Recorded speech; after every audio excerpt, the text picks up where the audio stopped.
Shri N K Akbar. ക്ഷേത്രത്തിലെത്തുന്ന ഭക്തജനങ്ങൾക്ക് സൗകര്യങ്ങൾ ഒരുക്കുന്നതിനായി 1977 മുതൽ നിരവധി ഘട്ടങ്ങളിൽ ഭൂമി ഏറ്റെടുക്കൽ നടപടികൾ ഉണ്ടായിട്ടുണ്ട്. ഇങ്ങനെ ഏറ്റെടുക്കപ്പെട്ട ഭൂമികൾ ചിലത് ഉപയോഗിക്കാതെ കാട് പിടിച്ചു കിടക്കുന്നുണ്ട്.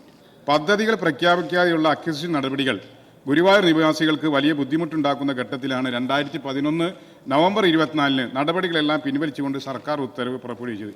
ഈ ഉത്തരവിൽപ്പെട്ട സ്ഥലങ്ങളാണ് പദ്ധതികൾ പ്രഖ്യാപിക്കാതെ വീണ്ടും അക്വിസിഷൻ നടത്തുന്നതിന് വിജ്ഞാപനം ഇറക്കിയിട്ടുള്ളത്.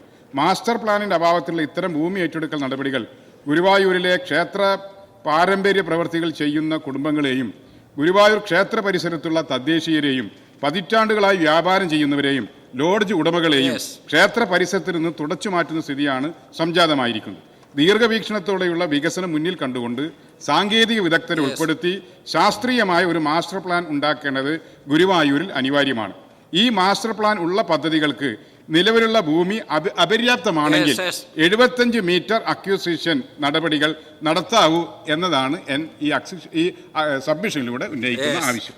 ആരോഗ്യ ദേവസ്വം വകുപ്പ് മന്ത്രി സർ, ബഹുമാനപ്പെട്ട അംഗം പറഞ്ഞതിൻ്റെ വളരെ വിശദമായിട്ടുള്ളൊരു മറുപടിയാണ്. പക്ഷേ ടേബിൾ ചെയ്താൽ മതി.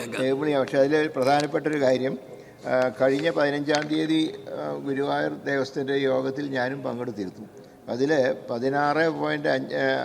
16.5 ഏക്കർ സ്ഥലം ഉൾപ്പെടുത്തിയാണ് പുതിയ മാസ്റ്റർ പ്ലാൻ തയ്യാറാക്കിയിട്ടുള്ളത്. അപ്പോൾ അതിനി വീണ്ടും അക്വിസിഷൻ വേണം. അക്വിസിഷൻ 9 മാസം കൊണ്ട് പൂർത്തിയാക്കണമെന്ന് കഴിഞ്ഞ യോഗത്തിൽ നിർദ്ദേശം കൊടുത്തിട്ടുണ്ട്.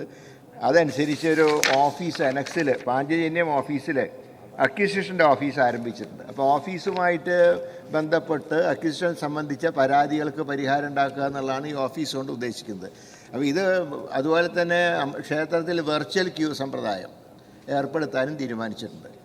അതോടൊപ്പം തന്നെ മലപ്പുറം ജില്ലയിൽ പ്രവർത്തിക്കുന്ന ഗോശാല, ആ ഗോശാലയിൽ ഒരു 4 ടെമ്പററി ഷെറ്റും 3 പെർമനൻറ്റ് ഷെറ്റും പശുക്കൾക്ക് വേണ്ടി കെട്ടാൻ നിർദ്ദേശം കൊടുത്തിട്ടുണ്ട്. സാർ, അതിൽ കാണേണ്ട ഒരു കാര്യം, ആ ഗോശാല ഞാൻ ആദ്യമായിട്ടാണ് കാണുന്നത്. 1300 പശുക്കളുണ്ട്. 28 പശുക്കളെ മാത്രമേ കറക്കുന്നുള്ളൂ. സഞ്ചരിക്കുന്ന അസ്ഥികൂടങ്ങളായിട്ട് അത് മാറിയിരിക്കുകയാണ്. അതുകൊണ്ട് CSR ഫണ്ടുകൾ ഉപയോഗിച്ച് അവിടെ നവീകരിക്കാനുള്ള സംവിധാനവും ചെയ്തിട്ടുണ്ട്. അടുത്ത യോഗം മുതൽ MLA കൂടെ പങ്കെടുപ്പിക്കാനും നിർദ്ദേശം. Very good.